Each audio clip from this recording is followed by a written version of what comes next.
Hello friends, সঞ্জুমা kitchen চ্যানেলে সবাইকে স্বাগত। Welcome back to my channel. আশা করি সবাই ভালো আছো, আমিও ভালো আছি। কেউ ভিডিওটা স্কিপ করো না, পুরো ভিডিও দেখার একান্ত অনুরোধ রইল। তো গুড মর্নিং, শুভ সকাল। আজ আমি ব্রেকফাস্ট নিয়ে চলে আসলাম। দেখো, আলু ঢেঁড়স কাটা হয়েছে প্রপার সাইজে, একদম সেম সাইজে। পেঁয়াজ কেটে নেওয়া হয়েছে। যেটা হবে সেটা আলু ঢেঁড়স পোস্ত হবে, আর রুটি হবে ব্রেকফাস্টে। আজকে ব্রেকফাস্ট নিয়ে চলে আসলাম। তো দেখতে থাকো, এখানে পোস্ত সর্ষে বেটে নেওয়া হয়েছে। নুন পরিমাণ মতো দেবো। নুনের জারটাকে দেখালাম স্পেশালি তোমাদেরকে। সুন্দর লাগছে বলো, মেলা থেকে কিনেছিলাম, মনে আছে তোমাদেরকে দেখিয়েছিলাম, ষষ্ঠীতলার মেলা থেকে কিনেছিলাম।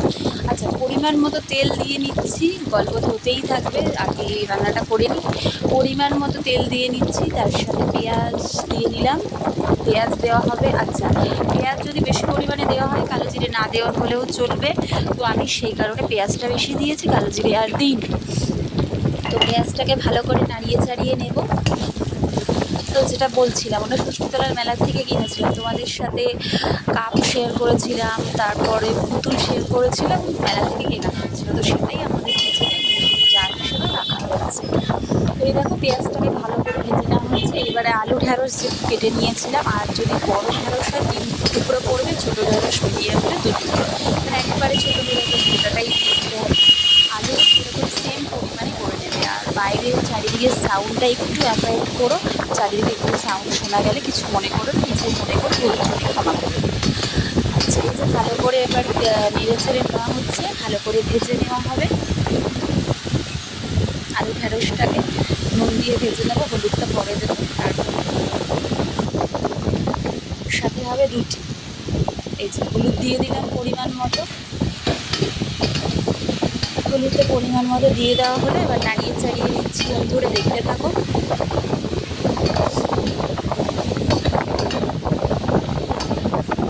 তোমরা কেমন আছো, খেলে সকালে জানি। আর এত গরম যে লাইভ করতে পারছি না। আর দুপুরের রান্নাটা যে দেখানো গেল না। এই জল দিয়ে দিলাম, এবার পোস্তটা দিয়ে দিচ্ছি। সর্ষে পোস্ত সম পরিমাণ আছে, সম পরিমাণ নেই, সর্ষেটা একটু বেশি আছে, পোস্তটা একটু কম আছে। তো দিয়ে নিলাম, দেখো কষিয়ে নিচ্ছি। কালারটা কিন্তু হেভি এসছে, খেতেও অসাধারণ হয়েছে। তো দেখো, নাড়িয়ে চাড়িয়ে নিলে এবার রুটির তৈরির প্রস্তুতি করবো। রুটির আটা মেখে রাখা হয়েছে, এবার ঢেকে দেবো। 5-10 মিনিট একটু সেদ্ধ হয়ে নিই। তার সাথে আমরা কি করি, সময়টা ওয়েস্ট না করে রুটিটা করে ফেলি। তো রুটির লেচি করে রাখা হয়েছিল, এই যে দেখতেই পাচ্ছি রুটির লেচি করে রাখা হয়েছিল।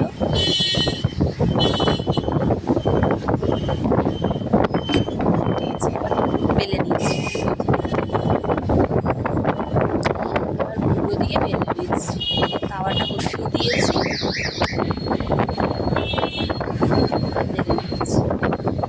এবার বেলে নিচ্ছি। তো এই হয়ে যাচ্ছে, দেখে পড়ে যাচ্ছিল আর কি, রুটি ডিসব্যালেন্স হয়ে গেছিলো। আচ্ছা, যেটা আমরা আপনার না সরি তোমাদের, তো একটা কথা বলেন, আমরা রুটি এভাবেই খাই, এতে নাকি রুটির স্টকটা থাকে। আমার শাশুড়ি মা বলেন আর কি, মামনি, আসলে এতে রুটির স্টকটা থাকে, এই রুটি দুটো খেলেও চলে যায়। ডাক্তারবাবু আসলে বলেছেন বাবা শ্বশুর মশাইকে এভাবেই খেতে। তো সে কারণে আমরাও এভাবেই খেয়ে এভাবে করলে রুটির স্টকটা থেকে যায়। ওভাবে কী করা হয়, তাহলে 3-4টে খেলেও কিন্তু মানে খিদে মিটবে না। আর খানিক সময়ের জন্য হয়তো মিটে যাবে, কিন্তু আবার সেই খিদেটাই পেয়ে যাবে।